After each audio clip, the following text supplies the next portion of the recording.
அல்லாஹ் குர்ஆனை வெறுமனே சிந்திக்காம அதன் கருத்து என்னவென்று தெரியாம ஓதி செல்வதை, கடந்து செல்வதை அல்லாஹ் விரும்பல. அது மட்டுமே போதும் என்று அல்லாஹ் நினைக்கவில்லை. அதனால் தான் திருக்குர்ஆன்ல பல இடங்கள்ல குர்ஆனினுடைய கருத்துக்களை சிந்திக்க வேண்டும் என்பதை அல்லாஹ் வலியுறுத்துகிறான். நாம் அனைவரும் அதிகமாக கேள்விப்பட்ட வசனம் அஃபலா யததப்பரூனல் குர்ஆன், குர்ஆனை இவர்கள் ஓத வேண்டாமா அப்படி அல்லாஹ் கேட்கல. அதெல்லாம் செஞ்சா சிறப்பு நன்மை, அது போனஸ், எக்ஸ்ட்ரா. பேசிக் என்ன, அடிப்படை என்ன? அஃபலா யததப்பரூனல் குர்ஆன், இவர்கள் குர்ஆனை ததப்புர் செய்ய வேண்டாமா, சிந்திக்க வேண்டாமா? எப்படி சிந்திப்பது? ஒரு பக்கம் ஓத வேண்டும் அல்லது 2-3 வசனங்களை ஓத வேண்டும். அந்த 3 வசனங்கள் குறித்து சிந்திக்க வேண்டும், உள்ளத்தால் சிந்திக்கணும். அல்லாஹ் இதுல எனக்கு சொல்ல வந்த மெசேஜ் என்ன? அல்லாஹ்வுடைய இந்த உத்தரவுக்கு மாற்றமாக நான் என்னென்ன விஷயங்களில் மாற்றமா நடக்கிறேன்? அல்லாஹ் இதன் மூலம் என்னை எப்படி மாற்ற வேண்டும், என்னுடைய செயல்பாட்டில் எதை மாற்ற வேண்டும் என்று அல்லாஹ் எனக்கு அறிவுறுத்துகிறான், வழிகாட்டுகிறான். குர்ஆனினுடைய கருத்துக்களை, தஃப்சீரை நாம் அணுகின்ற பொழுது, அதனுடைய விளக்கங்களை, மொழியாக்கத்தை பார்க்கின்ற பொழுது நமக்கான மெசேஜ்ங்கிற கண்ணோட்டத்தோட ஃபர்ஸ்ட் பார்க்கணும். கண்ணியத்திற்குரிய எல்லாம் உள்ள அல்லாஹ்வின் நல்லடியார்களே, எல்லாம் உள்ள அல்லாஹ்வின் மகத்தான கிருபையினால் தமிழ்நாடு தௌஹீத் ஜமாத் மாநில தலைமையகத்தின் சார்பில் திருக்குர்ஆன் விரிவுரை வகுப்பு நாம் வாரந்தோறும் நடத்துவதற்கு திட்டமிட்டு அதன் முதல் வாரமான இன்றைய தினம் இந்த வகுப்பை துவங்குகிறோம். இந்த வகுப்பை நாம் துவக்குவதற்குண்டான அடிப்படையான நோக்கம் ஒன்று உண்டு. முஸ்லிம்களை பொறுத்தவரை அவர்களுக்கும் திருக்குர்ஆனுக்குமான தொடர்பு என்பது, முஸ்லிம்கள் எல்லோரும் ரமலான் மாதத்திலே திருக்குர்ஆனோடு ஒரு தொடர்பை ஏற்படுத்தி கொள்கிறார்கள். ஆனால் அந்த ஒரு மாதத்தோடு திருக்குர்ஆனை ஓதுவதும் அல்லது குர்ஆன் அடிப்படையிலான கருத்துக்களை தெரிந்து கொள்வதற்குண்டான தொடர்பை அந்த மாதத்தோடு நிறுத்தி விடுகிறார்கள். முஸ்லிம்களை பொறுத்தவரை திருக்குர்ஆனோடு அவர்களுக்கு இருக்கக்கூடிய தொடர்பு என்பது அவர்களுடைய மரணம் வரையிலையும் தொடரக்கூடிய ஒன்று. காரணம், முஸ்லிமுடைய வாழ்க்கையிலே குர்ஆனுக்கென்று மிக உயர்ந்த ஒரு இடம் இருக்கிறது. இந்த திருக்குர்ஆன் இது அல்லாஹ்வினுடைய வார்த்தை, கலாமுல்லாஹ் என்று பெயர். இதில் இடம்பெற்றிருக்கக்கூடிய ஒவ்வொரு வார்த்தையும் இறைவனால் மொழியப்பட்ட, இறைவனால் சொல்லப்பட்ட வார்த்தைகள். அல்லாஹ்வால் சொல்லப்பட்ட வார்த்தை என்றால் எந்த நோக்கத்தில் அல்லாஹ் மொழிந்த வார்த்தைகள்? மனித குலத்திற்கு வழிகாட்ட வேண்டும் என்பதற்காக, மனித சமூகம் தன்னுடைய வாழ்க்கையை அமைத்துக் கொள்ள வேண்டும் என்பதற்காக அல்லாஹ்வால் மொழியப்பட்ட வார்த்தை. வெறுமனே கலாமுல்லா கிடையாது. கலாமுல்லா அல்லாஹுடைய வார்த்தை. அந்த அல்லாஹுடைய வார்த்தை மனிதர்களின் வாழ்க்கையாக மாறணும். மனித சமூகம் அல்லாஹுடைய வார்த்தையை தங்களுடைய வாழ்க்கை பாதையில் வெளிச்சமாக ஏற்றுக்கொண்டு அதன் வழி நடக்கணும். அந்த உயரிய நோக்கத்தில் அல்லாஹ் ரப்புல் ஆலமீன் நமக்கு வழங்கிய வேதம் தான் இந்த திருக்குர்ஆன். இந்த திருக்குர்ஆனுக்கென்று ஒரு வெயிட் இருக்குது, ஒரு கணம் இருக்கிறது. அல்லாஹ் ரப்புல் ஆலமீன் திருக்குர்ஆன்ல 59வது அத்தியாயம் 21வது வசனம், அதில் அல்லாஹ் சொல்றான், லவ் அன்ஸல்னா ஹாதல் குர்ஆன அலா ஜபலி, இந்த குர்ஆனை ஒரு மலையின் மீது நாம் இறக்கியிருந்தால், லரஐதஹு ஹாஷிஅம் முத்தஸத்திஅம் மின் ஹஷ்யத்தில்லாஹ், நபியே நீங்கள் அந்த மலை தூள் தூளாக ஆகிவிடுவதை பார்ப்பீர். என்ன காரணத்தினால? அல்லாஹ்வின் மீது உள்ள அச்சத்தினால். குர்ஆனினுடைய கணம், அடர்த்தி அதிகமாக இருக்கிற காரணத்தினால அந்த மலை குர்ஆனின் கணத்தை தாங்க இயலாது. தாங்க முடியாம தூள் தூளாக ஆகிவிடுவதை நீங்கள் பார்ப்பீர்.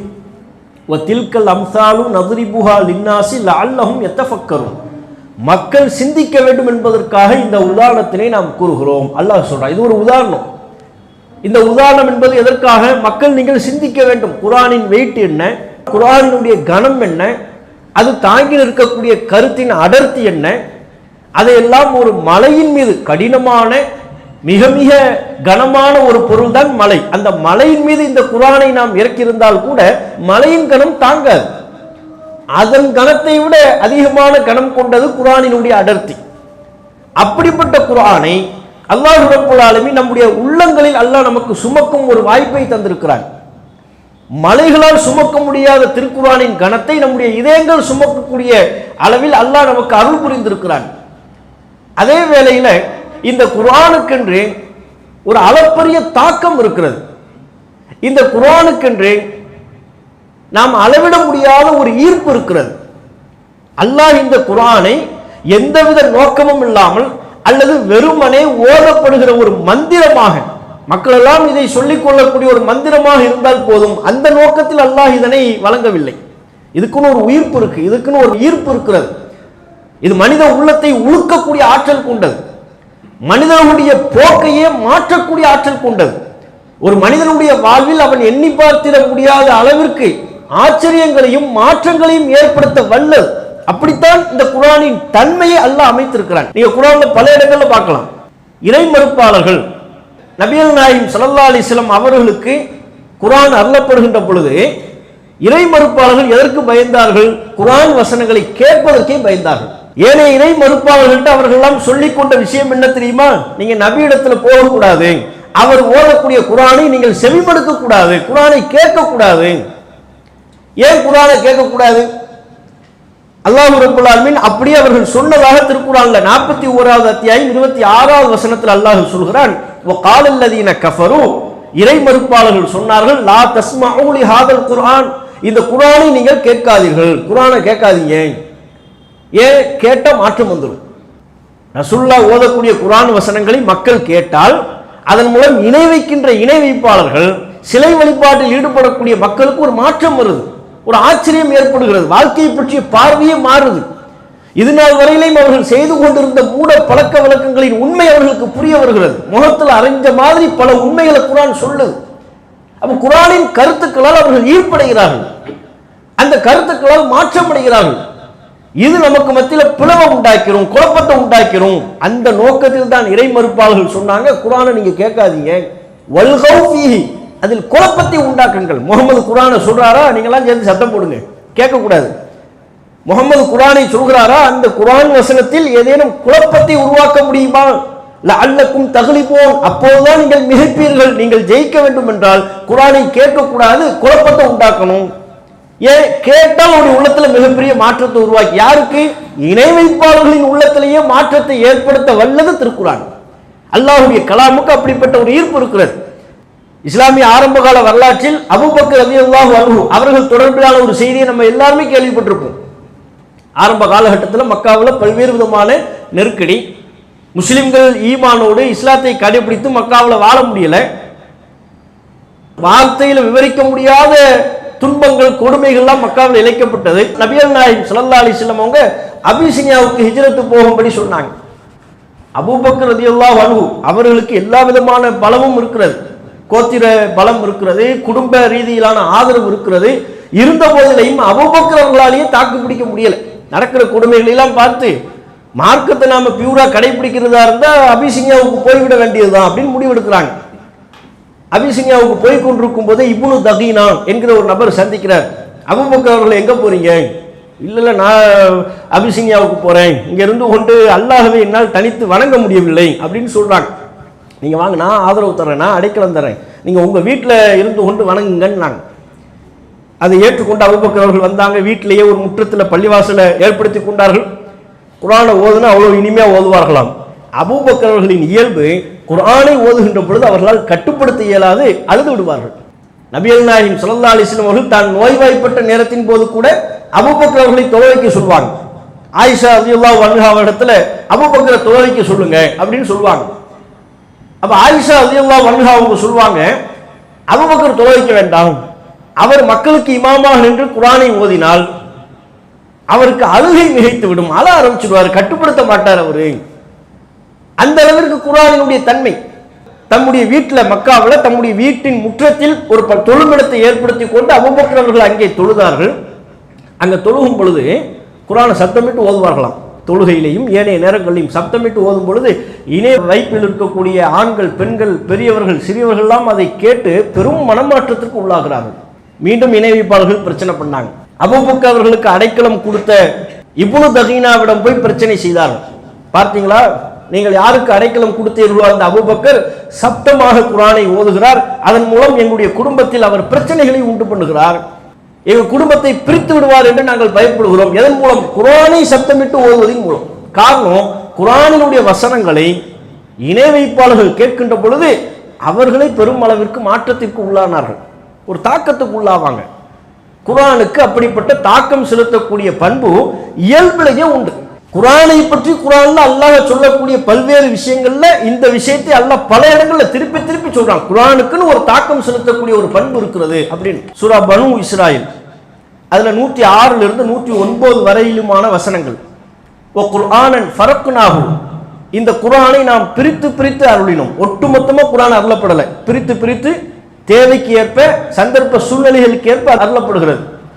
அவ்வாறு உமக்கு நாம் அருளினோம். தக்ராஹு அலன்னாசி அலா முக்ஸில், மக்களுக்கு இதனை நீங்கள் ஓதி காட்ட வேண்டும் என்பதற்காக.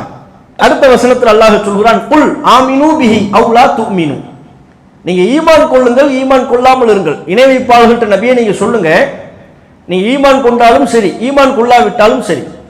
இன்னல்லதீன ஊத்துல் இல்ம மின் கப்லிஹி, இதற்கு முன்பு கல்வி ஞானம் வழங்கப்பட்டவர்கள், இதா யுத்லா அலைஹிம், அவர்களுக்கு இந்த குர்ஆனின் வசனங்கள் ஓதி காட்டப்பட்டால், யஹிரூன லில் அதுகானி சுஜ்ஜதா, பணிந்தவர்களாக சஜிதாவில் விழுந்து விடுவார்கள்.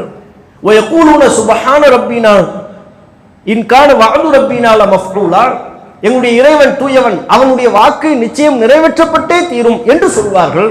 குர்ஆன் வசனங்களை கேட்கும் போது சஜிதாவில் பணிந்து விழுந்து விடுவார்களாம். யார்? கல்வி ஞானம் வழங்கப்பட்டவர்கள், வேத ஞானம் உள்ளவர்கள். அந்த கல்வி ஞானம் உள்ளவர்களுக்கு குர்ஆனின் வசனங்கள் ஓதி காட்டப்பட்டால் டக்குன்னு சஜிதாவில் விழுந்துருவாங்கன்னா அவங்க எப்படி கேட்கிறாங்கிறது யோசிங்க. குர்ஆனினுடைய ஆற்றல், குர்ஆனினுடைய பவர், அதனுடைய ஈர்க்கும் தன்மை, அந்த கருத்தையும் அந்த வசனம் நமக்கு உணர்த்துகிறது. அவங்க கேட்கறது சும்மா ஏனோதானோன்னு கேட்கறது இல்லை. ஏனோதானோ என்று குர்ஆனை ஒரு சடங்காக சம்பிரதாயமாக ஓதுவதில்லை. அதன் கருத்தை உள்வாங்கி அல்லாஹ் அதுல என்ன சொல்கிறார் என்பதை புரிந்து குர்ஆனினுடைய வசனங்களை ஓதுவது, படிப்பது, சிந்திப்பது. அப்படி படிக்கிறதுனால தான் சஜிதாவில் விழுறாங்க. அப்படி படிக்கிறதுனால தான் சுப்ஹான ரப்பினா, எங்கள் இறைவன் தூயவன், அவனுடைய வாக்கு நிறைவேற்றப்பட்டே தீரும் என்று சொல்வார்கள். குர்ஆனின் கருத்தின் அதில் சொல்லப்படுகிற கருத்தினால தாக்கத்திற்கு உள்ளாவார்கள். கல்வி ஞானம் வழங்கப்பட்டவர்களை பற்றி சொல்லும் பொழுதும் அல்லாஹ் இதனை குறிப்பிடுகிறான். அதே போல் இறை தூதர்களை பற்றி அல்லாஹ் சொல்கின்ற பொழுதும் இதே கருத்தை அல்லாஹ் சொல்கிறான். சூரா மரியம்ல 58வது வசனத்தை பாருங்க. முந்தைய வசனங்கள்ல பல இறை தூதர்களை பற்றி அல்லாஹ் பேசிட்டு வரும் பொழுது, இவர்களெல்லாம் அல்லாஹ்வால் அருள் புரியப்பட்ட இறை தூதர்கள், ஆதமின் சந்ததிகள், நூஹோடு நாம் கப்பலில் ஏற்றியவர்களின் சந்ததிகள், இப்ராஹிம் மற்றும் இஸ்ராயலின் சந்ததிகள், நாம் நேர்வழி காட்டிய நாம் தேர்வு செய்தவர்களில் உள்ளவர்கள். இறை தூதர்களை பற்றி முன்னால ஏராளமான இறை தூதர்களை பற்றி அல்லாஹ் சொல்லி, அந்த இறை தூதர்களின் பண்புகளை பற்றி இறைவன் குறிப்பிட்டு அல்லாஹ் சொல்கிறான். இவங்க எப்படிப்பட்டவங்க தெரியுமா? இதா துத்துலா அலைஹிம் ஆயாத்துர் ரஹ்மானி ஹர்ரு சுஜ்ஜதம் ஒ புக்கியா, இவர்களுக்கு ரஹ்மானின் வசனங்கள் ஓதி காட்டப்பட்டால், அவர்களின் வேதம் என்னவோ அந்த வேதத்தின் வசனங்கள் அவர்களுக்கு ஓதி காட்டப்பட்டால் அழுதவர்களாக சஜிதாவில் விழுந்து விடுவார்கள். கேட்டாங்கன்னு அழுதுருவாங்க. வசனங்களை கேட்டால் சஜிதாவில் விழுந்துருவாங்க. இதில் நாம ரெண்டு விஷயத்தை கவனிக்கணும். ஒன்று, குர்ஆனினுடைய ஈர்ப்பு. குர்ஆனுக்கு அத்தகைய கண்களிலிருந்து கண்ணீரை வரவழைக்கக்கூடிய ஈர்ப்பு குர்ஆனுக்கு இருக்கு. உள்ளத்தை உழுக்கக்கூடிய ஈர்ப்பு குர்ஆனுக்கு இருக்கிறது. மனித வாழ்வை புரட்டக்கூடிய ஆற்றலும் சக்தியும் குர்ஆனுக்கு இருக்கிறது. இது ஒன்று. இரண்டாவது, குர்ஆனின் ஈர்ப்பை, அல்லாஹ்வின் சொல்ல வருகிற கருத்தை புரிந்து கொள்ளும் வகையில் மனிதன் வாசிப்பது, படிப்பது, சிந்திப்பது. இது இந்த ரெண்டு பகுதி இருக்கு. குர்ஆனுக்கும் இயல்பிலேயே அந்த ஈர்ப்பு இருக்கிறது. நாம வாசிக்கும் பொழுது அந்த ஈர்ப்பை உள்வாங்கும்படி அல்லாஹ் அதில் என்ன உரையாடுகிறான் என்பதை புரிந்து கொண்டு வாசிக்கக்கூடிய ஒரு பண்பு. அப்படி படித்தா தான் கண்கள்லேருந்து கண்ணீர் வரும். அப்படி படித்தால்தான் உள்ளங்கள் உழுக்கப்படும், நம்முடைய குற்றங்கள் தெரிய வரும், நம்முடைய வாழ்க்கையில் ஒரு மிகப்பெரிய மாற்றத்தை ஏற்படுத்தும். அல்லாஹ் இன்னும் சொல்கிறான். சூரா ஜுமர் 23வது வசனம், அல்லாஹு நஸ்ஸல அஹ்ஸனல் ஹதீஸி கிதாபம் முத்தஷாபிஹம் மசானி, அல்லாஹு நஸ்ஸல அஹ்ஸனல் ஹதீஸ், அழகிய ஹதீஸை, அழகிய செய்தியை அல்லாஹ் அருளி இருக்கிறான். இந்த குர்ஆன் என்பது என்ன? அஹ்ஸனுல் ஹதீஸ், அழகிய செய்தி. எப்படிப்பட்ட செய்தி? கிதாபம் முத்தஷாபிஹம் மசானி, திரும்ப திரும்ப ஓதப்படுகிற, ஒன்றுக்கொன்று ஒப்பற்ற ஒரு வேதம். அப்படிப்பட்ட அழகிய செய்தியாக இந்த குர்ஆனை அல்லாஹ் இறக்கி இருக்கிறான். தக்ஷஇரு மின்ஹு ஜுலூதுல்லதீன யக்ஷவுன ரப்பஹும், தங்களுடைய இறைவனை யார் பயப்படுவார்களோ அவர்கள் இந்த குர்ஆனை கேட்கின்ற பொழுது அவர்களுடைய மேனிகள் சிலிர்த்து விடும், உடம்புலாம் புல்லரிக்கும். கூஸ் பம்ப்ஸும் வாங்கல. இவனுக்கு கூஸ் பம்ப்ஸ் எதில் வரும்? குர்ஆனை கேட்டால் வருதா? இப்படி மியூசிக்கை போடணும், தடாலடியா டம் டும் டம்னு ஏதாவது மியூசிக்கை போட்டோம்னா கூஸ் பம்ப்ஸ்.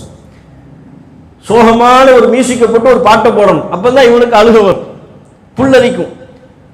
ஆனால் அதெல்லாம் செயற்கையாக உருவாக்குறது. குர்ஆனில் இயற்கையாகவே கூஸ் பம்ப்ஸ் இருக்குங்கிற அல்ல. தக்ஷஇரு மின்ஹு ஜுலூதுல்லதீன யக்ஷவுன ரப்பஹும், யாருக்கு? தங்களுடைய இறைவனை யார் அஞ்சுவார்களோ, மறுமையை நம்பி, அல்லாஹ்வை நம்பி, குர்ஆன் இறைவனுடைய வேதம், இது அல்லாஹ்வுடைய வார்த்தைங்கிற நம்பி ஒருத்தர் படித்தார்னா அல்லாஹ் எனக்கு என்ன அறிவுரைகளை சொல்கிறான் என்பதை உணர்ந்து ஒருவர் வாசிக்க ஆரம்பித்தால் கண்டிப்பாக அவருடைய மேனிகள் சிலிர்த்து விடும். சும்ம தலீனு ஜுலூதுஹும் வ குலூபுஹும் இலா திக்ரில்லாஹ், அவருடைய தோள்களும் அவருடைய உள்ளங்களும் அல்லாஹ்வின் நினைவுக்காக வேண்டி பணிந்து விடும். அவருடைய உள்ளம்லாம் அப்படியே மிருதுவாக மாறிடும். அல்லாஹ்வுடைய திக்ருக்காக, குர்ஆனுக்காக வேண்டி மிருதுவாக மாறிவிடும். அப்படிப்பட்ட தன்மை இந்த குர்ஆனில் இருக்கிறது. நாம் அனைவரும் கேட்ட ஒரு குர்ஆனுடைய வசனம் அல் அன்ஃபால்ல 2வது வசனம், இதா துக்கிரல்லாஹு வஜிலத் குலூபுஹும், மோமின்கள் அல்லாஹ்வை பற்றி அவர்களுக்கு எடுத்து கூறப்பட்டால் உள்ளங்கள் நடுங்கும். வைதா துலியத் அலைஹிம் ஆயாத்துஹு, அல்லாஹ்வுடைய வசனங்கள் அவர்களுக்கு ஓதி காட்டப்பட்டால் ஜாதத்துஹும் ஈமானன், அது அவர்களுக்கு ஈமானை அதிகரிக்க செய்யும். குர்ஆன் வசனங்கள் ஓத ஓத, குர்ஆன் வசனங்களை கேட்க கேட்க நம்முடைய ஈமான் அதிகரிக்கணும். ஈமானை அதிகரிக்க செய்யக்கூடிய ஆற்றலும் குர்ஆனுக்கு இருக்கிறது. இதெல்லாம் குர்ஆனை பற்றி அல்லாஹ் நமக்கு சொல்லக்கூடிய, குர்ஆனுக்குள்ளே இருக்கக்கூடிய மாற்றங்கள், பண்புகள், குர்ஆனின் தன்மைகள் என்று அல்லாஹ் சொல்றான். இங்க நாம சிந்திக்க வேண்டிய அம்சம் என்ன? நாம எத்தனை வருட காலமாக இந்த குர்ஆனை ஓதுறோம், எத்தனை வருஷமா ஓதுறோம். அல்லாஹ் சொன்ன இதுல ஏதாவது ஒன்று நமக்கு நடக்குதான்னு பாருங்க. தோள்கள் சிலிர்க்கும், தோள்கள் நமக்கு சிலிர்த்ததா? ஈமான் அதிகரிக்கும் என்கிறான். குர்ஆனை ஓதிய பொழுது, குர்ஆனை கேட்ட பொழுது நம்முடைய ஈமான் எந்த தருணத்தில், எந்த சமயத்தில் அதிகரித்தது? கண்களிலிருந்து கண்ணீரை வரவழைக்கும், உள்ளங்கள் மிருதுவாகும் என்றெல்லாம் அல்லாஹ் சொல்கிறானே, இவைகளில் ஏதேனும் ஒன்று நமக்கு நடந்துச்சா? நடந்த மாதிரி நம்ம ஃபீல் பண்றோமா? குர்ஆன் நம்ம கிட்ட ஏற்படுத்திய மாற்றம் என்ன? இதை கேட்பதுதான் இந்த தொடர் வகுப்பினுடைய நோக்கம். குர்ஆன் என்பது வெறுமனே ரமலான்ல மட்டும் நாம தொடர்பு ஏற்படுத்திக் கொள்ளக்கூடிய, ரமலானில் மட்டும் நாம் ஓதக்கூடிய ஒண்ணா? ஏன் இந்த மாற்றங்கள் வரலன்னு என்னைக்கா நம்ம யோசிச்சு பார்க்கிறோமா? நபிகள் நாயகம் ஸல்லல்லாஹு அலைஹி வஸல்லம் அவர்கள் மக்காவில் ஒரு மிகப்பெரிய காட்டுமிராண்டி சமூகம், அறியாமை சமூகம் என்று சொல்லப்பட்ட அந்த சமூகத்தை எவ்வளவு நாகரிகமிக்கவர்களாக, ஒழுக்கமிக்கவர்களாக மாற்றினார்கள். எதை வச்சு மாற்றினாங்க? குர்ஆனை வச்சு தானே. அறியாமை காலத்தில் பல்வேறு மூட பழக்க வழக்கங்களை கொண்டவர்களை உலகத்தில் உள்ள அத்தனை பேரும் நிமிர்ந்து பார்க்கக்கூடிய அளவிற்கு நாகரிகம் மிக்க ஒரு சமூகமாக நபிகள் நாயகம் ஸல்லல்லாஹு அலைஹி வஸல்லம் அவர்கள் அந்த சமூகத்தை மாற்றி காட்டினார்களே. தூய்மை என்று சொன்னால் உலகத்துக்கே சிறந்த முன்மாதிரியா அரபுகள் இன்றைக்கு அமைந்து விட்டார்கள். காரணம் நபிகள் நாயகம் ஸல்லல்லாஹு அலைஹி வஸல்லம் அவருடைய போதனைகள். ரசூலுல்லாஹ்வுடைய போதனை எது? குர்ஆன். குர்ஆன் தான் அவர்களை ஒழுக்கமிக்கவர்களாக மாற்றியது. குர்ஆன் தான் அவர்களை நாகரிகமிக்க ஒரு சமுதாயமாக மாற்றியது. அப்ப அவர்களுக்குள் இவ்வளவு பெரிய ஒரு மாற்றத்தை ஏற்படுத்தியது. அற்ப காரணங்களுக்காக வேண்டி சண்டை போட்டுக்கிட்டு இருந்தாங்களா? இன குல வேறுபாடுகளை அடிப்படையாக கொண்டு கொலை செய்து கொண்டிருந்தார்கள் அல்லவா? அதையெல்லாம் விட்டொழித்தது, அவர்களை விட வைத்தது குர்ஆன் தானே. குர்ஆன் தானே விட வைத்தது. அப்ப அவர்களுக்கு அவருடைய வாழ்க்கையில பல மாற்றங்களை இந்த குர்ஆன் ஏற்படுத்தி இருக்கிறது. நம்ம வாழ்க்கையில குர்ஆன் என்ன மாற்றத்தை ஏற்படுத்தியது? ஏன் மாற்றங்கள் பெரிதாக ஏற்படுவதில்லை அப்படின்னா, நம்ம கிட்ட அடிப்படையிலே சில பிழை இருக்கிறது. குர்ஆனை ஓதுவதிலையும், குர்ஆனை படிப்பதிலையும், குர்ஆனை பற்றி நம்முடைய பார்வையிலேயே அடிப்படையில் சில பிழைகள் இருக்கிறது. எப்படி ஓதணுமோ அப்படி நம்ம ஓதுறது இல்லை. எப்படி நாம குர்ஆனை புரிந்து கொள்ளணுமோ அப்படி நாம குர்ஆனை புரிந்து கொள்வதில்லை. எப்படி குர்ஆனை பற்றி நாம சிந்திக்க வேண்டுமோ அப்படி சிந்திப்பதில்லை. அதுதான் நம்ம கிட்ட உள்ள மிக முக்கியமான ஒரு பிரச்சனை. இன்னும் சொல்வதா இருந்தா, குர்ஆனை பற்றி நம்முடைய சமூகத்தினுடைய பார்வை என்னவா இருக்குன்னா, நம்ம பலர் முஸ்லிம்கள் பல வெரைட்டி இருக்கிறாங்க. சில பேர் அரபில மட்டுமே குர்ஆனை ஓதிக்கொண்டே இருப்பாங்க. கொடுத்தா எத்தனை குர்ஆன்னாலும் ஓதுவாங்க. ரமலான்ல கேளுங்க, குர்ஆன் எத்தனை ஓதுறீங்க? 3 குர்ஆன் முடிச்சிட்டோம் அல்ஹம்துலில்லாஹ் அப்படிங்குவாங்க. அல்ஹம்துலில்லாஹ் நல்ல விஷயம் தான், மாற்று கருத்தே இல்லை. 3 தடவை குர்ஆனை முடிச்சார்ல, குர்ஆனுக்குள்ள என்ன இருக்குன்னு கேளுங்க. ரமலான்ல 3 தடவை குர்ஆனை முடிச்சிட்டீங்க, சரி குர்ஆன்ல என்ன இருக்கு? இல்லை அது தெரியல, அது இனிமேதான் இன்ஷா அல்லாஹ் என்னன்னு பார்ப்போம், நேரம் இருந்தால் பார்ப்போமே. 3 முறை ரமலான்ல ஓதி முடிச்சிட்டாரு ஒரு மாசத்துல. ஒரு முறை நான் ரமலான் முழுக்க ஒரு குர்ஆனை நான் முடிச்சிட்டேன் என்று சொல்வார்கள். குர்ஆனை அரபு மொழியில ஓதுவது நன்மை, மாற்று கருத்தே இல்லை. ஏராளமான ஒரு எழுத்திற்கு 10 நன்மை என்கிற வீதம் ஏராளமான நன்மைகளை பெற்றுத்தரக்கூடியது. ஆனால் குர்ஆன் என்பது, அதன் மூலம் நாம் பெற வேண்டிய நன்மை என்பது வெறுமனை எழுத்துக்களை உச்சரித்து அந்த நன்மையை பெறுவது மட்டும் நோக்கம் கிடையாது. குர்ஆன் ஃபுல்லத்தையும் ஓதி ஒரு எழுத்துக்கு 10 நன்மை, அதை அடைஞ்சா போதும், அதுவா நோக்கம்? அது ஹுதல் லின்னாஸ், மனிதர்களுக்கு வழிகாட்டி. ஒருவர் எழுத்தை உச்சரிக்க தெரிகிறதோ இல்லையோ, கண்டிப்பாக அவர் தம்முடைய வாழ்க்கையில் குர்ஆனை செயல்படுத்தி ஆக வேண்டும். எழுத்தை நன்றாக உச்சரிக்கிறார், எந்தெந்த எழுத்துக்களை எப்படி உச்சரிக்க வேண்டுமோ அப்படி உச்சரிக்கிறார்.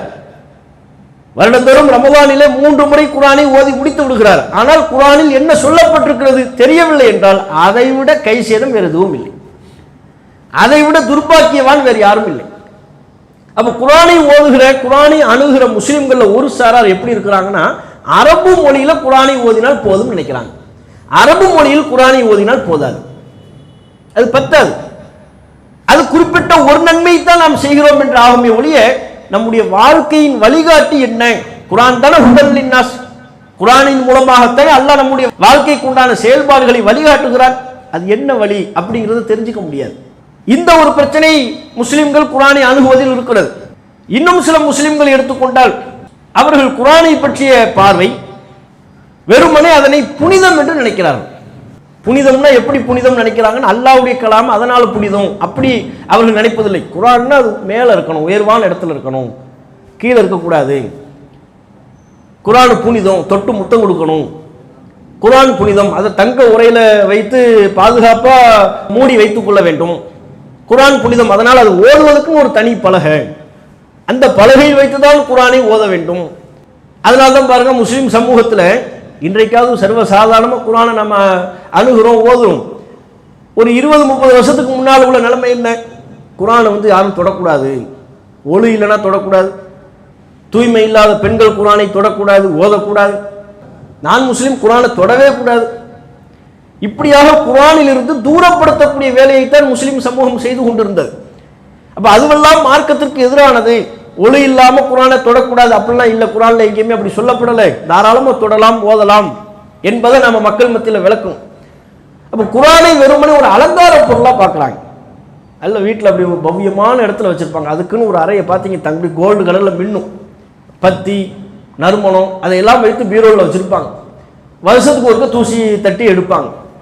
இந்த அளவிற்கு குர்ஆனை மரியாதை செய்தால் போதும் நினைக்கிறாங்க. இது சரியான குர்ஆனுக்கு நாம் கொடுக்க வேண்டிய சரியான மரியாதையாக இது ஆகாது. அதே போல முஸ்லிம் சமூகம் குர்ஆனை எப்படி பார்க்குறாங்கன்னா, கத்தம் ஓதுறதுக்கு பார்க்குறாங்க. யாராவது மூத்தா போயிட்டாங்களா அவங்களுக்கு கத்தம் ஓதணுமா, அதுக்கு குர்ஆனை கொண்டு கத்தம் ஓதுவது, அதன் நன்மைகளை நாங்கள் அவங்களுக்கு சேர்க்கிறோம் அப்படின்னு சொல்லுவாங்க. அதுக்கும் இஸ்லாத்தில் இல்லை. இப்படி குர்ஆனை அணுகக்கூடியவர்கள் இருக்கிறார்கள். புதுசாக வீடு கட்டி வீட்டுக்கு பரக்கத்துக்காக வேண்டிய குர்ஆனை ஓதக்கூடியவர்கள் இருக்கிறாங்க. வெறுமனே குர்ஆனை ஓதுவதால் மட்டுமே பரக்கத்து கிடைத்து விடாது, அதன்படி வாழ்ந்தால் தான் பரக்கத்து. ரசூலுல்லாஹ் சொல்றாங்க, உங்க வீடுகளில் பக்ராவை ஓதுங்க. பக்ரா ஓதப்படுகிற வீடுகளில் ஷைத்தான் இருக்க மாட்டான், ஷைத்தான் விரண்டோடி விடுவான் அப்படிங்கிறாங்க. வெறுமனே ஒருத்தர் மாங்குன்னு பக்ரா ஓதிக்கிட்டு இருக்கிறார், ஷைத்தான் போயிடுவானா? பக்ரா ஓதி அதுல என்ன இருக்குன்னு தெரியாட்டி பக்ரா ஓதி முடிச்சு சினிமா படம் பார்ப்பார். பக்ராவை ஓதி முடித்து விட்டு வட்டியில் ஈடுபடுவார். பக்ராவை ஓதி முடித்து விட்டு மார்க்கத்திற்கு முரணான தவறான காரியத்தில் ஈடுபடுவார், ஹராமான காரியத்தில் ஈடுபட்டு விடுவார். அதற்குள் என்ன இருக்கிறது, என்ன மெசேஜ் என்று தெரியாவிட்டால். நாம் ஆரம்பத்தில் படித்த குர்ஆன் வசனத்திலே அல்லாஹ் சொல்கிறான், அல்லாஹு நஸ்ஸல அஹ்ஸனல் ஹதீஸ். ஹதீஸ் என்றால் மெசேஜ் அர்த்தம். குர்ஆன் என்பது அழகிய மெசேஜ். அப்ப அழகிய மெசேஜ் என்று அல்லாஹ் குர்ஆனை சொல்கிறான் என்றால் குர்ஆன்ல சொல்லப்பட்டிருக்கிற மெசேஜ் என்ன நமக்கு தெரியணும்ல. எத்தனை பேர் குர்ஆன்ல என்ன சொல்லப்பட்டிருக்கு நம்ம படிச்சிருக்கோம். குர்ஆன் என்பது அல்லாஹ் நமக்கு அனுப்பியிருக்கிற மெசேஜ். குர்ஆன் என்பது அல்லாஹ் நமக்கு அனுப்பியிருக்கிற மெசேஜ். இன்னைக்கு மனிதர்களுக்கு ஒரு இயல்பு இருக்கு, வாட்ஸ்அப்பில் ஒரு மெசேஜ் அனுப்பிட்டோம் நீங்கள் பார்க்காம அவருக்கு கை கால் கொள்ளாது. இப்போ உட்காந்துருக்குறோம், திடீர்னு சவுண்டு வருது, வாட்ஸ்அப்பில் மெசேஜ் வந்து சவுண்டு வருதுன்னு வைங்க, மைண்டு ஃபுல்லாக அங்கே போயிடும். யாரோ மெசேஜ் அனுப்பியிருக்கிறாங்க, என்னன்னு படித்தா தான் அவருக்கு நிம்மதியாக இருக்குல்ல, தலை வெடிச்சிடும். மெசேஜ்னா படித்தாகும் அப்படி நினைப்பாங்க. சில பேர் படிச்சுட்டு ஓ இவ்வளவுதானா ஒன்றும் அப்படின்ட்டு போயிடுவாங்க. கண்டும் காணாமல் அந்த மெசேஜை அலட்சியப்படுத்தி விட்டு சென்று விடுவார்கள். இன்னைக்கு நமக்குள்ள கை சேதம். குர்ஆன் என்பது அல்லாஹ் நமக்கு அனுப்பியிருக்கிற மெசேஜ், அந்த மெசேஜை பல பேர் படிக்கிறதே இல்லை. அந்த மெசேஜில் என்ன இருக்குன்னா இவர் தெரிஞ்சுக்க முற்பட்டார், வெறுமன அரபியில் ஓதி விட்டு சென்று விடுகிறார். நாம் ஆரம்பத்தில் சொன்னதை போல அரபியில் ஓதுவது நன்மை, ஒரு எழுத்துக்கு 10 நன்மை கிடைச்சிடும். என்ன இருக்குன்னு தெரியாட்டி மறுமையில் புலம்பக்கூடிய நிலை ஏற்பட்டுவிடும். ரசூலுல்லாஹ் சொன்னாங்களா, அல் குர்ஆனு ஹுஜ்ஜத்துன் லக்க வ அலைக்க. மறுமை நாளில் இந்த குர்ஆன் என்பது உனக்கு ஆதரவான சார்பான ஒன்றாக இருக்கும் அல்லது உனக்கு எதிரானவையாக இருக்கும். குர்ஆன் தான் நம்ம அனைவருக்கும் மறுமை நாளில் ஆதரவாக சாட்சி சொல்வதாக இருந்தாலும் அல்லது எதிராக சாட்சியாக வந்து நிற்பதாக இருந்தாலும் இந்த குர்ஆன் தான் முதலாவதாக வந்து நிற்கும். நம்ம அனைவருக்குமான வக்கீல் யாரு? குர்ஆன். ஒன்று ஆதரவான வக்கீல் அல்லது எதிரான வக்கீல். ஆதரவான வக்கீலாக இந்த குர்ஆன் எப்போது நமக்கு மாறும்? குர்ஆன்ல என்ன மெசேஜ் இருக்குங்கிறத புரிந்து அதன் வழி நம்முடைய வாழ்க்கையை நாம் அமைத்துக்கொள்ள முற்பட்டால் நமக்கு ஆதரவான வக்கீல். குர்ஆன்ல என்ன மெசேஜ் இருக்குன்னே தெரியல, வெறுமனே ஒரு புனித பொருளாக மட்டுமே பார்க்கிறோம், எதிரான வக்கீலாக மாறுவதற்குரிய வாய்ப்பு இருக்கிறது. யாரெல்லாம் என்னை வெறுமனே சடங்கு சம்பிரதாயமா ஓதுனா, என்கிட்ட என்ன மெசேஜ் இருக்குன்னே இவன் பார்க்கல, கவனிக்கல, சிந்திக்கல. அல்லாஹ் குர்ஆனை வெறுமனே சிந்திக்காம அதன் கருத்து என்னவென்று தெரியாம ஓதி செல்வதை, கடந்து செல்வதை அல்லாஹ் விரும்பல. அது மட்டுமே போதும் என்று அல்லாஹ் நினைக்கவில்லை. அதனால்தான் திருக்குர்ஆன்ல பல இடங்கள்ல குர்ஆனினுடைய கருத்துக்களை சிந்திக்க வேண்டும் என்பதை அல்லாஹ் வலியுறுத்துகிறான். நாம் அனைவரும் அதிகமாக கேள்விப்பட்ட வசனம் அஃபலா யததப்பரூனல் குர்ஆன், குர்ஆனை இவர்கள் சிந்திக்க வேண்டாமா? வார்த்தை பாருங்க, அஃபலா யததப்பரூனல் குர்ஆன், குர்ஆனை இவர்கள் ததப்பூர் செய்ய வேண்டாமா? யததப்பரு, குர்ஆனை இவர்கள் ஓத வேண்டாமா? அப்படி அல்லாஹ் கேட்கல. அதெல்லாம் செஞ்சா சிறப்பு நன்மை, அது போனஸ், எக்ஸ்ட்ரா. பேசிக் என்ன, அடிப்படை என்ன? அஃபலா யததப்பரூனல் குர்ஆன், இவர்கள் குர்ஆனை ததப்பூர் செய்ய வேண்டாமா, சிந்திக்க வேண்டாமா? எப்படி சிந்திப்பது? சிந்திப்பதற்குரிய அடிப்படை என்ன? அதைத்தான் அல்லாஹ் சொல்கிறான், அம் அலா குலூபின் அக்ஃபாலுஹா, இவருடைய உள்ளங்களில் பூட்டுக்கள் உள்ளனவா? உள்ள இருக்குல்ல, கல்பு இருக்குல்ல, கல்பை கொண்டு குர்ஆனை சிந்தி. ஒரு பக்கம் ஓத வேண்டும் அல்லது 2-3 வசனங்களை ஓத வேண்டும், அந்த 3 வசனங்கள் குறித்து சிந்திக்க வேண்டும், உள்ளத்தால் சிந்திக்கணும். அல்லாஹ் இதுல எனக்கு சொல்ல வந்த மெசேஜ் என்ன? இன்றைக்கு இந்த அல்லாஹ்வுடைய இந்த உத்தரவுக்கு மாற்றமாக நான் என்னென்ன விஷயங்களில் மாற்றமா நடக்கிறேன், அல்லாஹ் இதன் மூலம் என்னை எப்படி மாற்ற வேண்டும், என்னுடைய செயல்பாட்டில் எதை மாற்ற வேண்டும் என்று அல்லாஹ் எனக்கு அறிவுறுத்துகிறான், வழிகாட்டுகிறான் என்கிற இந்த சிந்தனையோடு, அதாவது குர்ஆனை நம்ம படிக்கும் பொழுது குர்ஆனினுடைய கருத்துக்களை, தப்சீரை நாம் அணுகின்ற பொழுது, அதனுடைய விளக்கங்களை, மொழியாக்கத்தை பார்க்கின்ற பொழுது நமக்கான மெசேஜ்ங்கிற கண்ணோட்டத்தோட ஃபர்ஸ்ட் பார்க்கணும்.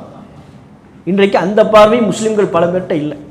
நமக்கான கட்டளை, நமக்கான மெசேஜ் அப்படிங்கிற பார்வை இன்னைக்கு நம்ம பல பேர்கிட்ட இல்லை. அதனால தான் நம்ம வாழ்க்கையில் எந்த மாற்றமும் இல்லை. நம்மை நோக்கி அல்லாஹ் பேசுகிறான்ங்கிற எண்ணமே நமக்கு இல்லாமல் இருக்கு.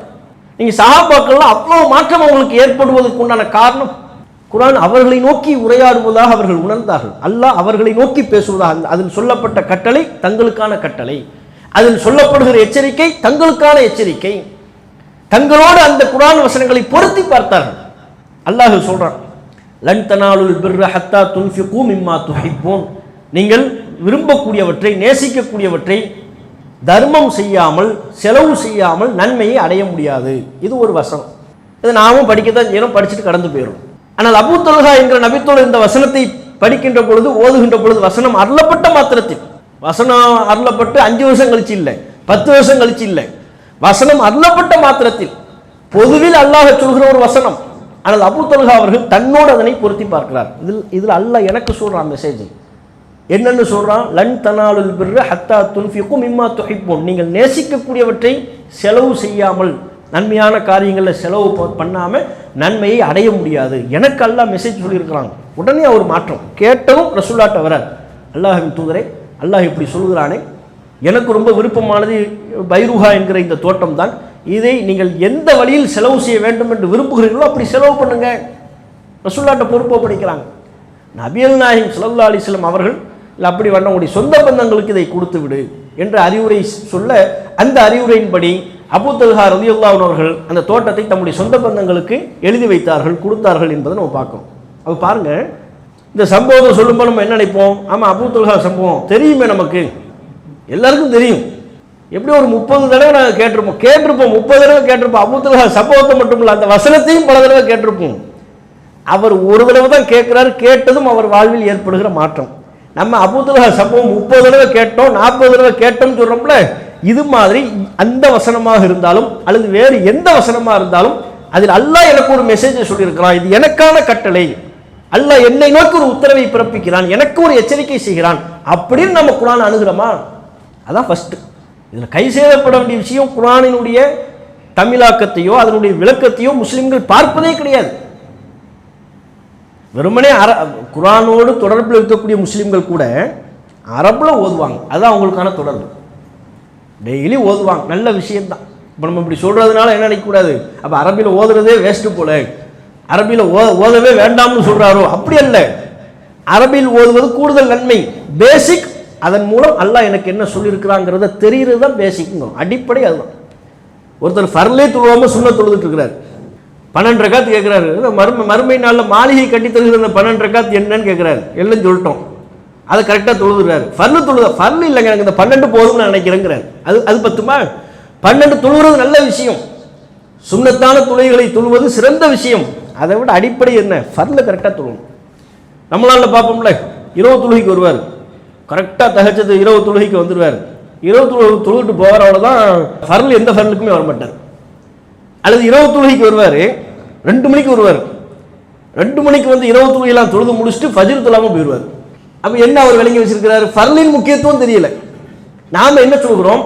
நீங்கள் ஏனைய உபரியான வணக்க வழிபாடுகளை செய்கிறீர்கள், மிகுந்த சிறப்புக்குரியது, அத்தோடு ஃபர்லையும் செய்யுங்கள் என்கிறோம். கட்டாயமானதையும் செய்யுங்கள், அதுதான் சிறப்பு. ரெண்டும் சேரும் போது தான் சிறப்பு பெறும். குர்ஆனை அரபு மொழியில் ஓதுகிறீர்கள், மிகுந்த நன்மை. அதோடு குர்ஆனில் என்ன இருக்குங்கிறத விளங்குங்க. குர்ஆனில் நமக்கு என்ன சொல்லப்பட்டிருக்குங்கிற விளக்கத்தை தான் தஃப்சீர். தஃப்சீருங்கிறது என்ன? குர்ஆனில் என்ன சொல்லப்பட்டிருக்குங்கிறத விளங்கிக் கொள்வது.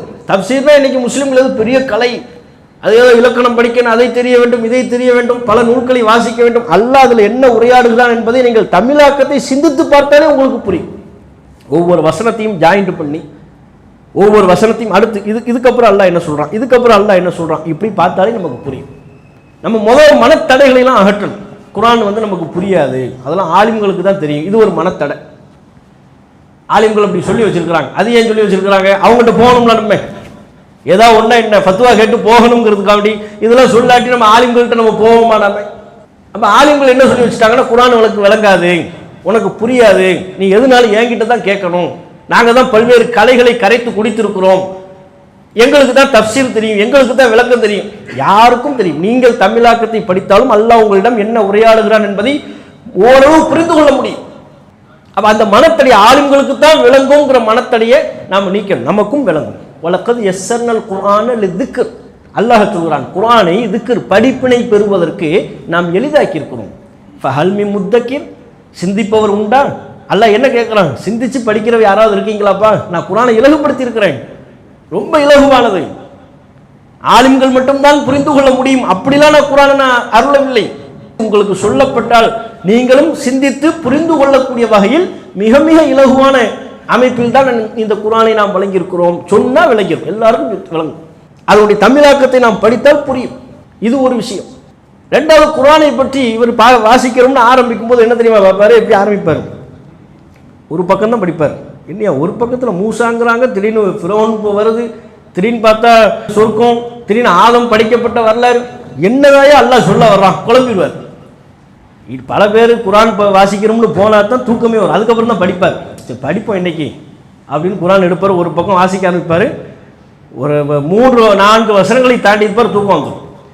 இதே எது வாட்ஸ்அப் பார்க்கும்போது தூங்குறாரா? யாராவது வாட்ஸ்அப் பார்த்துக்கிட்டே தூங்குனாருங்கிற செய்தி வருதா? ஃபேஸ்புக் பார்த்துட்டே தூங்கிட்டாரு அப்படி வருதா? தூக்கங்கிறது நமக்கு எப்போ தான்? குர்ஆனை படிக்கும்போது, நல்ல ஒரு புத்தகத்தை படிக்கும்போது அவருக்கு தூக்கம் வரும். ஃபேஸ்புக் வாட்ஸ்அப் பார்க்கும்போதுலாம் தூக்கம் வர்றதில்லை. காரணம், அப்போ மூளை ரொம்ப விழிப்பாக இருக்கு, இன்ட்ரெஸ்டாக இருக்கு, ஆர்வமாக இருக்கிறார். அதே ஆர்வம் இதிலும் இருக்குமே ஆனால் கண்டிப்பாக நம்ம விழிப்போடு குர்ஆனை வாசிக்க இயலும் நம்மால். அப்போ குர்ஆனில் நம்ம வாசிக்க ஆரம்பிக்கும் பொழுது, படிக்க ஆரம்பிக்கின்ற பொழுது அதில் ஏற்படக்கூடிய மனத்தடங்கல்கள் என்ன? பல விஷயங்கள் வருது, பல டாபிக் மாறி மாறி வருது. திடீர்னு ஆதம் அலைஹிஸ்ஸலாம் அவர்கள் மலக்குமார்கள் சம்பவம் அது வருது, திடீர்னு இஸ்ரவேல் சமுதாயத்தை பற்றி வருகிறது, திடீர்னு மூசா அலைஹிஸ்ஸலாம் அவர்களை பற்றி வருகிறது, திடீர்னு ஷைத்தானை பற்றி வருகிறது. முதல் நாம புரியணும், குர்ஆன் என்பது ஒரு தலைப்பின் கீழ் தொகுக்கப்பட்ட புத்தகம் அல்ல. நீங்க என்ன பார்க்குறீங்கன்னா, தொழுகை அப்படின்னு தலை போட்டு தொழுகை தொடர்பாக செய்திகளாக இருக்கணும்னு நினைக்கிறீங்க. நோன்புன்னு தலை போட்டு அதில் என்னதான் இருக்கும்? நோன்பு பற்றி மட்டும்தான் இருக்கும், ஹஜ்ஜை பற்றி அதில் இருக்காது. நோன்பின் சிறப்புகள், நோன்பு வைப்பதனுடைய நன்மைகள், நோன்பு வைக்காவிட்டால் அல்லாஹ்வுடைய தண்டனைகள், இப்படின்னு ஒரு வரிசை கிரகமாக இருக்குல்ல, சப்ஜெக்ட் வைஸாக இருக்குல்ல. இப்படி குர்ஆன் இல்லை, சப்ஜெக்ட் வைஸாக கிடையாது. ஆனால் ஒவ்வொரு அத்தியாயத்திற்குள்ளும் பல்வேறு விதமான சப்ஜெக்டுகள் இருக்கும். ஒரு அத்தியாயத்தில் பல சப்ஜெக்டுகள் இருக்கும். அது குறிப்பிட்ட ஒரு மைய கருத்தை நமக்கு சொல்லும், குறிப்பிட்ட ஒரு மைய கருத்தை வலியுறுத்தக்கூடியவையாகத்தான் இருக்கும். அந்தந்த சூழலுக்கு தக்க 23 வருட காலம் பிரித்து பிரித்து குர்ஆன் அருளப்பட்ட காரணத்தினால ஒரே ஒரு புத்தகமாக வந்து கொடுத்துட்டு போகல, வெறும் கட்டளைகளாக மாத்திரமே அதில் இருக்காது, வெறும் அறிவுரைகளாக மாத்திரமே இருக்காது. 23 வருட காலம் கேப் இருக்கு.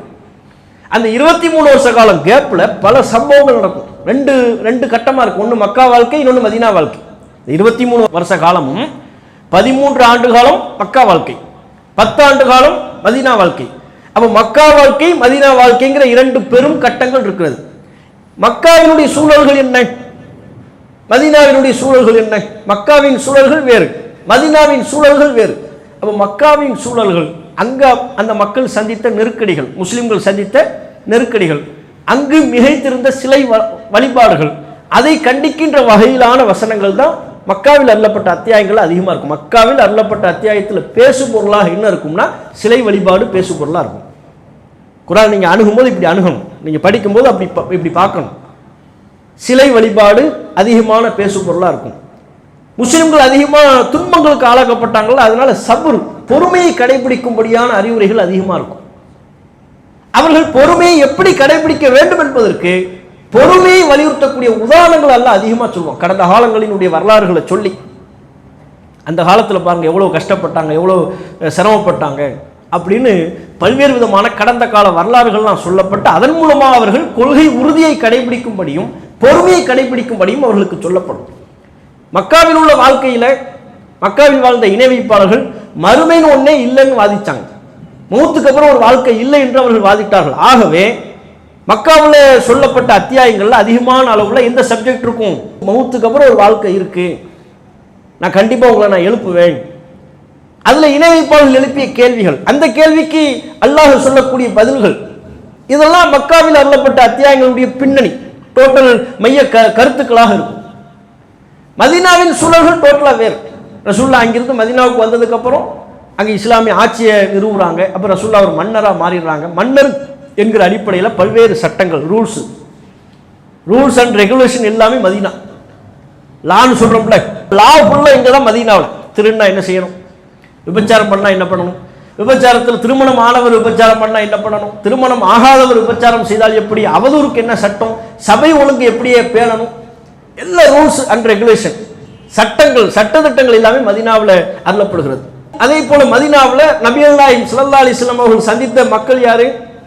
மதீனாவில் முஸ்லிம்கள் இருக்கிறாங்க, யூதர்கள் இருக்கிறாங்க, முனாஃபிக்குகள் இருக்கிறாங்க. 3 சாரார் மதீனாவில், முஸ்லிம்கள், யூதர்கள், முனாஃபிக்குகள். இந்த 3 சாராரை மையப்படுத்தியும் அறிவுரைகள் மாறி மாறி வந்துகிட்டே இருக்கும். முஸ்லிம்களுக்கு தேவையான அறிவுரைகள் வரும், யூதர்களை பற்றிய கண்டிப்புகள், யூதர்களுக்கு நாம் நடந்து கொள்ள வேண்டிய முறைகள் பற்றி வரும். முனாஃபிக்கின்கள், நயவஞ்சர்கள், இஸ்லாத்தை உள்ளத்தளவில் ஏற்காமல் ஏற்பதாக நடிக்கிற அந்த நயவஞ்சர்கள்ட்ட எப்படி நாம் நடந்து கொள்ளணும், ரசூல்லா எப்படி நடந்து கொள்ளணும், ஏனைய மோமின்கள் எப்படி விழிப்புணர்வாக நடந்து கொள்ளணும், அந்த கருத்து. இந்த 3 சாராரை மையப்படுத்தி அல்லாஹ்வினுடைய அறிவுரைகளும் வழிகாட்டல்களும் வரும். அப்ப இந்த பின்னணிகளை நீங்கள் விலகிக் கொள்வீர்களானால் குர்ஆனை வாசிப்பது எளிது. இந்த பின்னணிகளை நாம் மக்காவில் அதனுடைய சூழல், மதீனாவின் சூழல், இந்த 2 பின்னணிகளை மாத்திரம் நாம் அறிந்து கொள்வோமேயானால் அந்த அத்தியாயம் மக்காவில் அருளப்படுகிறதா மதீனாவில் அருளப்பட்டதா என்பதை நாம் தெரிந்து கொள்ளும் பொழுது பெரிய அளவுக்குண்டான அதில் சொல்லப்படுகிற உரையாடல், அல்லாஹ் நமக்கு தொடர்ச்சியா ஒன்றன் பின் ஒன்றாக ஒவ்வொரு வசனத்தினூடாக சொல்ல வருகிற கருத்து மிக தெளிவா நமக்கு புரியும். எந்த தடங்களும் இருக்காது, எந்த தடையும் இருக்காது, புரியறதுக்கு சிரமமா இருக்கு, கஷ்டமா இருக்கு, அப்படிலாம் ஒண்ணுமே இருக்காது, அற்புதமான முறையில் புரியும். குர்ஆன் என்பது வெறுமனே மக்காவிற்கும் மதீனாவிற்கும் மட்டும் வழிகாட்டுவதற்காக அனுப்பப்பட்டது அல்ல. மறுமை வரையிலும் வாழ்கிற மக்கள், அவர்கள் சந்திக்கிற பிரச்சனைகள், அவர்கள் அடைகிற நோவினைகள், மார்க்கத்தை அவர்கள் கடைபிடிப்பதில் உள்ள சிக்கல்கள், இவை அனைத்திற்கும் தீர்வை வழங்குகிற, வழிகாட்டலை வழங்குகிற ஒரு வேதம். மறுமை வரையிலும் குர்ஆனுக்கு வேலிட்டு இருக்குல்ல, அது என்ன ரசூலுல்லாஹ்வுடைய மதீனா வாழ்க்கையோட எக்ஸ்பிரி ஆயிடுச்சா, குர்ஆனுக்கு டேட் முடிஞ்சிருச்சா? உலகத்தில் ஒரு பொருள் வாங்கினா அதுக்குன்னு ஒரு எக்ஸ்பிரி டேட் இருக்குல்ல, இந்த தேதியோடு அது முடிந்து விட்டது, காலாவதி ஆகிவிட்டது. மருந்தா இருந்தாலும் இந்த தேதியோடு காலாவதி ஆகிவிட்டது, உணவுப் பொருளாக இருந்தாலும் இந்த தேதியோடு காலாவதி ஆகிவிட்டது அப்படின்னு ஒரு காலாவதியாகக்கூடிய ஒரு தேதி இருக்கும், ஒரு நாள் இருக்கும். குர்ஆனுக்கு அப்படி காலாவதியாகக்கூடிய நாள் இருக்கா? கிடையவே கிடையாது. மறுமை வரையிலையும் குர்ஆனுக்கு வேல்யூ இருக்கு, வேலிட்டு இருக்கு. அப்ப மறுமை வரையிலும் வரவிருக்கிற மனித சமூகம் சந்திக்கிற அத்தனை பிரச்சனைகளுக்கும் குர்ஆன்ல தீர்வு இருக்கு, வழிகாட்டல் இருக்கு. அது அந்த மக்கள் சந்தித்த பிரச்சனைகளின் ஊடாக நமக்கு சொல்லப்படும், அதை நாம கரெக்டா உள்வாங்கணும். குர்ஆன்ல ஒரு வரலாறு அல்லாஹ் சொல்றான்னா, ரசூலுல்லாஹ்வுக்கு அல்லாஹ் ஒரு வரலாறை சொல்கிறான் என்றால் அந்த வரலாறை ரசூலுல்லாஹ்வுக்கு சொல்வதற்கு ஒரு நோக்கம் இருக்கும். அந்த நோக்கத்தை நமக்கு புரியணும், அதான் சிந்திக்கிறது, அதான் ததப்பூர் பண்ணணும். அத்தோடு நாம் வாழ்ந்து கொண்டிருக்கிற இந்த காலகட்டத்திலும் நமக்கு அதில் ஒரு பாடம் இருக்கும், படிப்பினையும் இருக்கும். அதையும் நாம் புரியணும். குர்ஆன் நம்ம என்ன நினைக்கிறோம்னா எல்லாம் வெறுமனே வரலாறுகளை சொல்கிற ஒரு கதை புத்தகம்னு நினைக்கிறாங்க. அது முந்தைய நபிமார்களின் வரலாறு பற்றி பேசுகிற ஒரு வரலாற்று புத்தகம். வரலாற்று புத்தகம் மட்டுமல்ல, அந்த வரலாற்றை நமக்கு சொல்லி அதன் மூலமாக பாடங்களை பற்றி இன்னைக்கும் நாம அதில் உள்ள பாடங்களை பெற வேண்டும் என்பதை எச்சரிக்கை செய்கிற வேதம். ஒவ்வொரு வரலாற்றின் பின்னணியிலையும் ஒரு நோக்கம் இருக்கும். நீ குர்ஆனை எந்த பக்கத்தை வேண்டுமானாலும் திறந்து பாருங்கள், அதில் நீங்கள் பார்க்கிற எந்த வரலாறா இருந்தாலும் சரி, அந்த வரலாற்றை அல்லாஹ் நபிகள் நாயகத்திற்கு சொல்வதற்கு ஒரு நோக்கம் இருக்கும், ஒரு பர்பஸ் இருக்கு. அந்த நோக்கத்தை நீங்க புரியணும். அந்த வரலாற்றின் ஊடாக நமக்கு அல்லாஹ் பல்வேறு விதமான பாடங்களையும் படிப்பினைகளையும் புகட்டுகிறான். நீங்களும் இதை உங்கள் மனதில் வைத்துக் கொள்ளுங்கள் அப்படின்னு அல்லாஹ் சொல்ல வர்றான். அந்த நமக்கு அல்லாஹ் என்ன மெசேஜை சொல்ல வர்றாங்கிறதையும் நாம உள்வாங்க. நாம தேவையில்லாம பேசுவோமா? அதை ஃபர்ஸ்ட் இதை புரியுங்க. நாம தேவையில்லாம பேசுவோமா? நம்ம பேசிக்கிட்டே இருக்கோம், திடீர்னு பிரான்ஸுங்கிறேன். ஆமாம், அப்படி தான் ஃப்ரான்ஸ்லேயும் ஒருத்தர் இருந்தார் எப்படின்னு சொன்னோம்னா, ஆமையா ஃப்ரான்ஸில் இருந்தார், அவருக்கும் இந்த தலைப்புக்கு என்ன சம்மந்தம் இப்போ கேட்பீங்கல்ல. நீங்கள் பேசிக்கிட்டே இருக்கிறீங்க, சம்மந்தம் இல்லாமல் நீங்கள் பேசுவீங்களா? நம்ம பேசுவோமா? உங்கள் பிள்ளைக்கு நீங்கள் அறிவுரை சொல்வதாக இருந்தால் எந்த நோக்கமும் இல்லாமல் எந்த சம்பந்தமும் இல்லாமல் ஒரு அறிவுரை சொல்வீங்களா? கண்டிப்பாக ஏதாவது ஒரு பின்னணி இருக்கும், ஒரு பர்பஸ் இருக்கும். ஏதேனும் ஒரு சம்பவத்தை மையப்படுத்தி தான் உங்கள் பிள்ளைகிட்ட நீங்கள் சொல்வீங்க. திடீர்னு உங்கள் பிள்ளைகள்கிட்ட சொல்வீங்க, குர்ஆன் தாண்டா முக்கியம், குர்ஆனை படித்தாதாண்டா நீங்கள்லாம் மறுமையில் வெற்றி பெற முடியும் அப்படின்னு சொல்கிறீங்கன்னா, அப்போ அது ஏதோ ஒரு சம்பவத்தினால் நீங்கள் தாக்கம் அடைந்து இருக்கிறீர்கள். அந்த தாக்கத்தின் வெளிப்பாட பிள்ளைக்கு நீங்கள் அறிவுரை சொல்கிறீங்க, அப்படித்தானே? திடீர்னு ஆட்டோ பின்னாலாம் நிறைய பேர் எழுதியிருப்பாங்கல்ல, எதை வேண்டுமானாலும் நம்பு, உறவை நம்பாதே அப்படிங்குவான். அவன்கிட்ட போய் கேட்டால் தான் அது கலக்கதையாக சொல்லுவான். நான் சொந்தக்காரனால் நிறைய பட்டங்க, என்ன அப்படி ஏமாத்திட்டாங்க. அவன் ஆட்டோவில் எழுதுனதுக்கு இவ்வளோ பின்னணி இருக்கும். அப்போ நாம் சொல்லுகிற ஒவ்வொரு கருத்திற்கும், நாம் பேசுகிற ஒவ்வொரு வார்த்தைகளுக்கும், நாம் சொல்லுகிற ஒவ்வொரு சம்பவத்திற்கும் எப்படி ஒரு நோக்கம் இருக்கிறதோ, ஒரு பர்பஸ் இருக்கோ, அது மாதிரி தான் அல்லாஹ் ரசூலுல்லாஹ்வுக்கு சொல்லக்கூடிய ஒவ்வொரு கட்டளைகளுக்கும், ஒவ்வொரு சம்பவங்களுக்கும், வரலாற்று சம்பவங்களுக்கும் ஒரு பின்னணி இருக்கும். அந்த பின்னணியை நாம் புரிந்து கொள்ள வேண்டும்.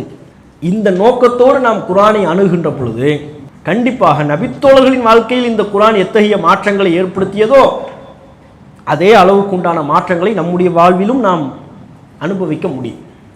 அதுக்கு நாம் நம்முடைய மனநிலையை ஃபஸ்ட்டு தயார்படுத்தணும். குர்ஆன்ங்கிறது வெறும் கதை புத்தகம் அல்ல, குர்ஆன் என்பது வெறும் மந்திர சொல் அல்ல. அது அல்லாஹ் நமக்கு சொல்லுகிற உத்தரவுகள், கட்டளைகள், மெசேஜ். அந்த மெசேஜை நான் சரியாக புரியணும் என்கிற ஒரு எண்ணம் நமக்கு இருக்கணும். நமக்கான மெசேஜுங்கிற எண்ணம் ஃபஸ்ட்டு வரணும். என் ஒவ்வொருவருக்குமான மெசேஜ் இதில் இருக்குது, எனக்கான மெசேஜ் குர்ஆனில் இருக்குது, யாருக்கோ அப்படின்னு நம்ம நினைக்கக்கூடாது.